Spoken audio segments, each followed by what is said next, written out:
आज आपण आपल्या कोकणातलं घर पाहणार आहोत. जरी वाटत असेल तर हा आपण रंग केलेला नाहीये. घराच्या आतल्या ज्या काही फ्रेम आहेत त्या सगळ्या ग्रेनाइट मध्येच बनवून घेतलेल्या आहेत. आणि या बाजूला आपलं बेडरूम आहे. एकच सिंगल बेडरूम 1 BHK असं आपलं कॉन्फिगरेशन आपण बनवलंय. आणि ही देवाची जागा आहे. तर वॉश बेसिन इथे आहे आणि आपली शेगडी आग्नेय कोपरा आहे घराचा. त्यानुसार आपलं जे कोनशिला पूजन झालं, ही वॉशिंग मशीनची आमची फिक्स जागा आहे. आम्ही प्लंबिंग वगैरे जे काही इलेक्ट्रिसिटीचा सप्लाय आहे तो सगळा या ठिकाणी बनवून घेतला आहे. इथे फ्युचरमध्ये जेव्हा आपण एक्सपान्शन करू, जेव्हा काही अपग्रेड करू, त्यावेळेला इथे चुलीचं काउंटर किंवा बनवायचा प्लॅन आहे. तर तुम्ही जर घर बांधत असाल तर तुम्ही सुद्धा हेच करा. जास्तीत जास्त वॉटर स्टोरेज कॅपॅसिटी बनवा. जुनी कौलं वापरलीत आपण, तर आपल्याला ती रियूज करता आली या घरामध्ये. चांगली वॉश वगैरे करून थोडा रस्टिक लुक ठेवलाय.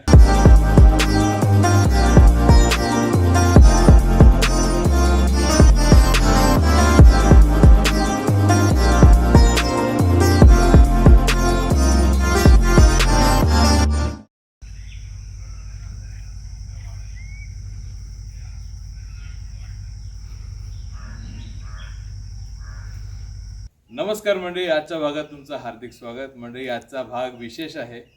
आज आपण आपल्या कोकणातलं घर पाहणार आहोत. तर चला तुम्हाला दाखवतो. मी सध्या उभा आहे आपल्या मुख्य द्वारावरती. आपला अंगण इथून स्टार्ट होतं. तुम्ही पाहू शकता हे अंगण आपण घर बांधल्यानंतर 1 वर्षानंतर बांधलेलं आहे आणि तोपर्यंत उघडच होतं. आणि या अंगणाचं तुम्हाला पुढे या जे छत वगैरे आहे त्याबद्दल तुम्हाला माहिती सांगतो. मुळात आपला हा जो चौथरा आहे घराचा, तो 600 स्क्वेअर फूटचा आहे चौथरा मूळ घराचा. आणि त्याच्यानंतर हे अंगण बांधलेलं आहे. तर 600 स्क्वेअर फूट बिल्टअप एरियामध्ये आपलं हे घर आहे. आणि त्यानंतर हा जो अंगणाचा भाग आहे तो घरापासून 15 फूट आणि असा आडवा 25 फूट आहे. आणि सध्या तिथे नुसताच रफ कोबा केलेला आहे, कारण की आपल्याला याच्यावरती टायलिंग करायचं आहे. पण ते भविष्यात कधीतरी करू.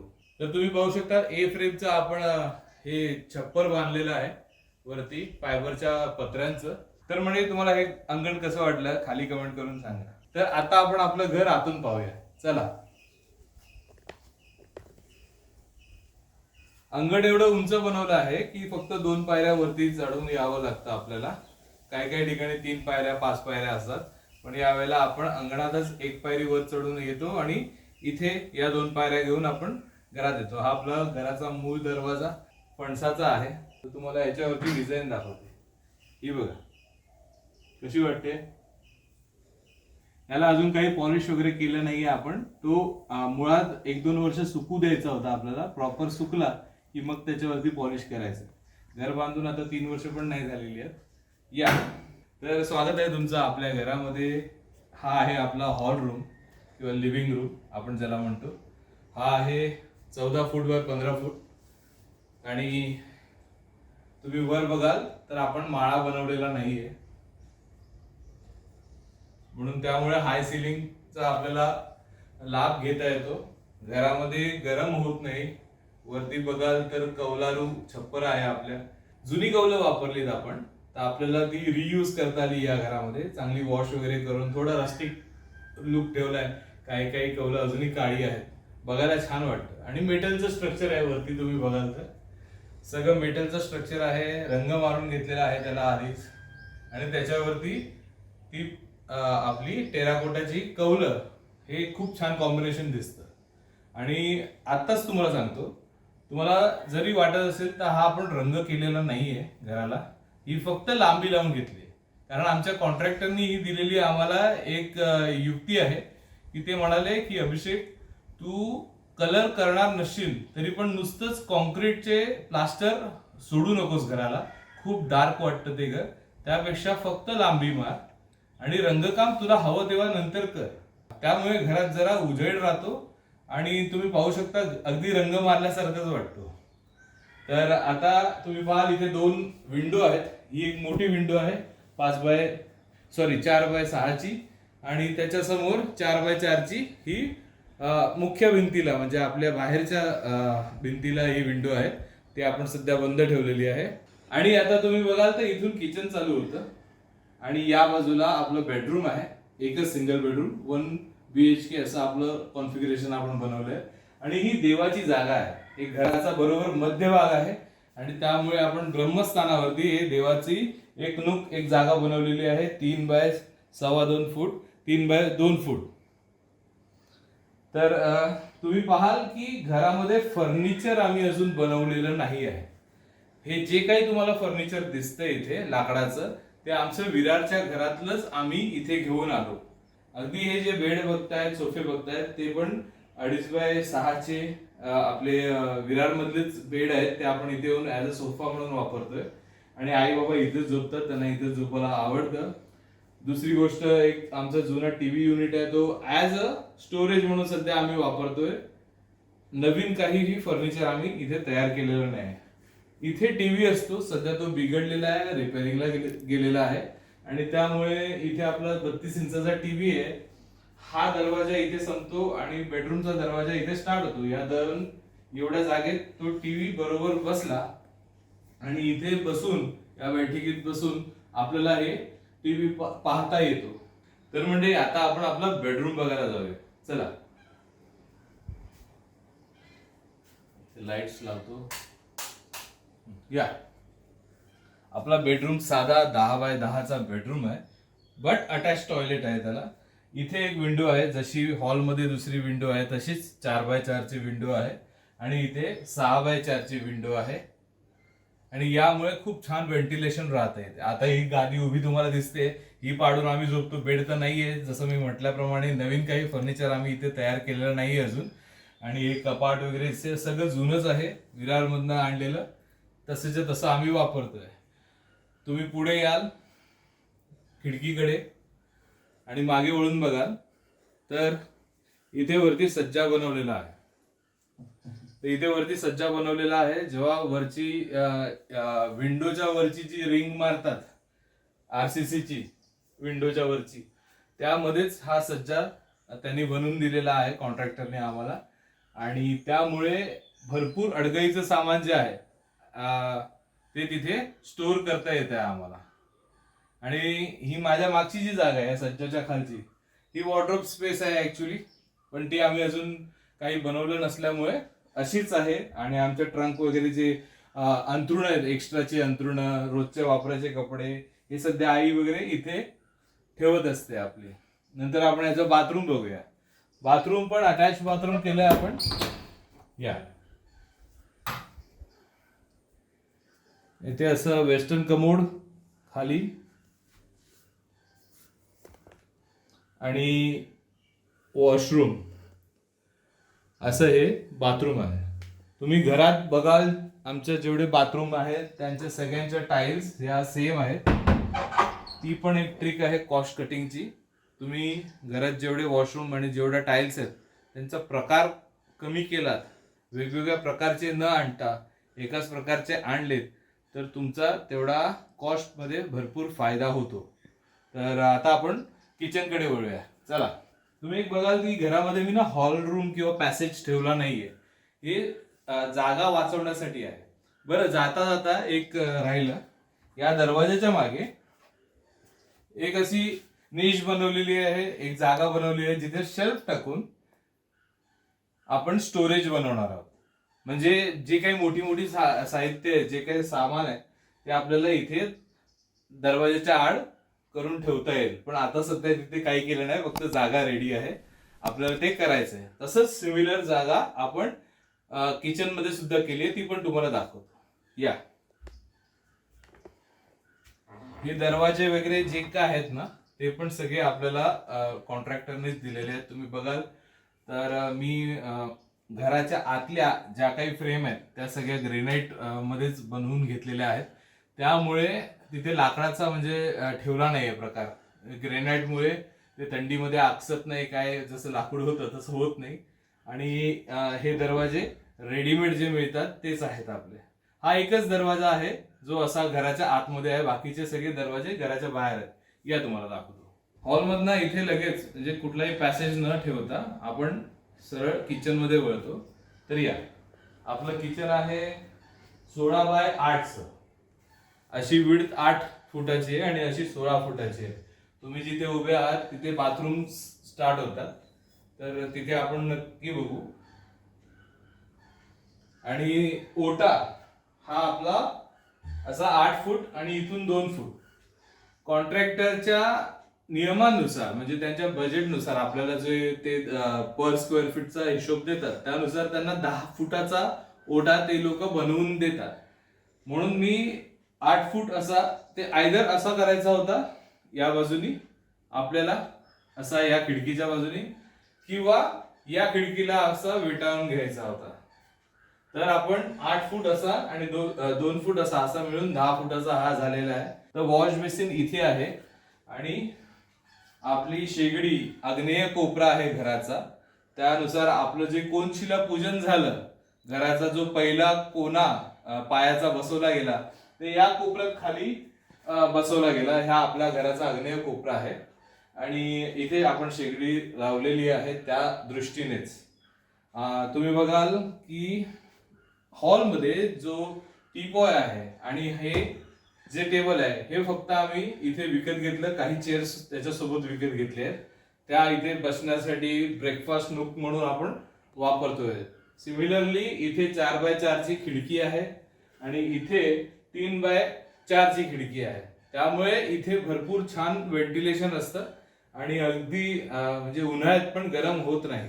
आणि पाहाल तर तुम्ही वरती माळा नसल्यामुळे अगदी उंच आपलं सिलिंग जातं आणि त्या कौलांमधनं पण गरम हवा बाहेर पास होते. त्यामुळे बऱ्यापैकी इथे शांतता असते. एक अख्खा वर्ष इथे फॅन लावलाच नव्हता, आणून ठेवलेला पण लावलाच नव्हता. तो नंतर मग करून घेतला आपण. आणि तुम्ही तुमच्या पुढ्यातच बघाल, तुम्ही इथे येऊन बघा. मगाशी जी जागा मी सांगत होतो तर बेडरूम मध्ये जसे आहे तशीच इथे पण शेल्फ ही आपण बनवलेली आहे. शेल्फची जागा आहे ऍक्च्युली. फ्रीज आपण आता तात्पुरतं तिथे ठेवलेलं आहे. फ्रीजची जागा इथे ओट्याच्या बाजूलाच आहे. पण इथे जेव्हा शेल्फ येतील तेव्हा हे सगळं जे सामान आहे, डबे आहे, आईच्या काही टाक्या आहेत तिकडे, ते सगळं तिथे आतमध्ये स्टोअर करता येईल असं त्या उद्देशाने ही जागा तशी बनवलेली आहे. आणि फ्रीज तेव्हा इथे येईल. त्याच्या बाजूला तुम्ही बघाल ही वॉशिंग मशीनची आमची फिक्स जागा आहे. आम्ही प्लंबिंग वगैरे जे काही इलेक्ट्रिसिटीचा सप्लाय आहे तो सगळा या ठिकाणी बनवून घेतला आहे. इथे इनलेट आहे पाईप, तो पाईप हुक करून आम्ही वॉशिंग मशीन मध्ये वापरतो आणि आउटलेट साठी इथेच प्रोव्हिजन केलेलं आहे. तुम्ही पाहाल हा जो पाईप दिसतो ना तो आउटलेट साठी आहे. आता हे घर बांधतानाच असं डिसाइड केलेलं की ही जी भिंत आहे या भिंतीला लागूनच सगळे ड्रेनेजचे पाईप जातील आपले. तर या भिंतीच्या मागे आपलं बेडरूम मधलं वॉशरूम आहे. तर त्या वॉशरूमचा जो ब्लॅक वॉटर आणि ग्रे वॉटरचा पाईप आहे तो सुद्धा या इथून मी आता जिथे उभा आहे ना तिकडे एका चर टाकून तिथे आम्ही तो पास केलेला आहे. आणि त्याच ड्रेनेज मधनं, त्याच ग्रे वॉटरच्या ड्रेनेज मधनं किचनचं पाणी जातं, आय मीन वॉश बेसिनचं पाणी जातं, वॉशिंग मशीनचं पाणी जातं. आणि इथे जे वॉश बेसिन आहे बाथरूमच्या बाजूला त्याचं सुद्धा पाणी इथूनच जातं. आणि सिमिलरली बाथरूमचं वगैरे पण पाणी जातं. आता आपण आपले वॉशरूमची जागा बघूया. तर किचनच्या ओट्याच्या अगदी समोर उभा आहे मी. इथून आपला हॉल स्टार्ट होतो. इथे वॉश बेसिन बनवलेला आहे हात धुण्यासाठी वगैरे. आणि इथे एल शेप मध्ये या बाजूला वॉशरूम आणि या बाजूला इंडियन कमोड असं बनवलेलं आहे. या तुम्हाला दाखवतो.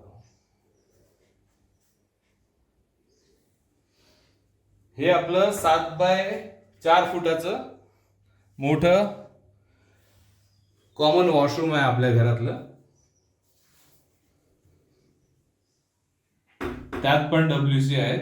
मुळात घरामध्ये 2 WC आहेत. म्हणजे घरात कोणी वयस्कर पाहुणे आले तर त्यांची गैरसोय होऊ नये. आणि त्याच सोबत ज्यांना WC ची सवय नसते त्यांच्यासाठी आपण इंडियन पण बनवलेलं आहे. सो घराचं क्षेत्रफळ बघता आपल्याकडे बाथरूम जास्त आणि रूम्स कमी आहेत असं आम्हाला भरपूर लोक टीज करतात. तर हे 3x4चं आपलं इंडियन टॉयलेट आहे. आणि आत्ता आपण जिथे उभे आहोत त्याच्या उजव्या हाताला आपला पडवीचा किंवा मागचा दरवाजा आहे. तर त्याच्या बाहेर आपण जास्त काही डेव्हलप केलं नाहीये, हे तुम्ही पाहू शकता. हा आपला मागचा दरवाजा आहे. आपण इथून काही पडवी वगैरे तशी तयार केली नसल्यामुळे आपल्याला 3 पायऱ्या उतरून खाली जावं लागतंय. तर या तुम्हाला दाखवतो. हे अजूनही मातीचं बनलेलं आणि शेणाने सारवलेलंच आहे. आणि जास्तीत जास्त गावची आपल्याला फील देण्यासाठी आम्ही असं पक्क छत याचं काही बनवलेलं नाही. अजूनही तुम्ही बघू शकता काठ्यांनी बांधलेला मांडव आहे आणि त्याच्यावरती ग्रीन नेट लावलेलं आहे आणि वरती ताडपत्री आहे.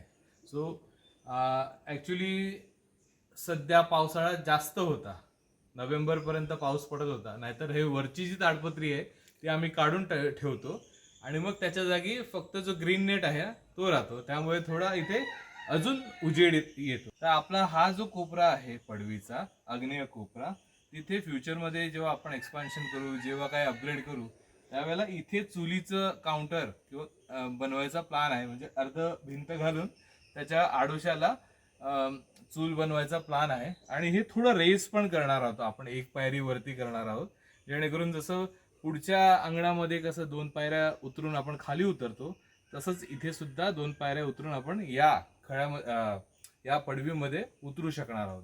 ते जेव्हा वरती करू तेव्हा आता तुम्ही बघाल आपल्या या बाजूला हा आमचं पायपिंग सिस्टम आहे, जी आपली आमच्या घरी आमची विहीर आहे, त्या विहिरीमधनं पाणी येतं. त्या विहिरीचा जो पंप वगैरे आहे त्याची वायर इथून जाते. आम्ही ती मुद्दामून खाली गाडली नाही. जेव्हा ह्याचं काम होईल तेव्हा ते करू. पण आता हा सध्या झाडांना पाणी घालायचं पाईप इथे आणून ठेवलेला आहे आम्ही. आणि इथूनच आपण सगळीकडे झाडं वगैरे जे पाणी वगैरे घालायचं ते करतो. एक्स्ट्राचा नळ त्यासाठीच ठेवलेला आहे की पंप जेव्हा आपण लावतो तेव्हा त्या प्रेशरने जे पाणी येतं ते टाकीत तर वरती चढतंच. तुम्ही बघाल एक हा इकडच्या वॉशरूमच्या इकडे जाणारी टाकी आहे आणि दुसरी टाकी आहे ती त्या वॉशरूमसाठी आणि किचनसाठी मिळून अशा आपल्या 1000 लिटरच्या 2 टाक्या आहेत. म्हणजे 2000 लिटरचं आपल्याकडे वॉटर होल्डिंग कॅपॅसिटी घरामध्ये आहे. जेणेकरून काय होतं माहिती आहे, कधी कधी इथे लाईट वगैरे गेली ना तर 1-2 दिवस येत सुद्धा नाही. आणि अशा वेळी जर आपल्याकडे वॉटर स्टोरेज वरती असेल घरामध्ये तर आपण निश्चिंत राहतो. जर तुम्हाला जर पॉसिबल असेल तर तुम्ही जर घर बांधत असाल तर तुम्ही सुद्धा हेच करा.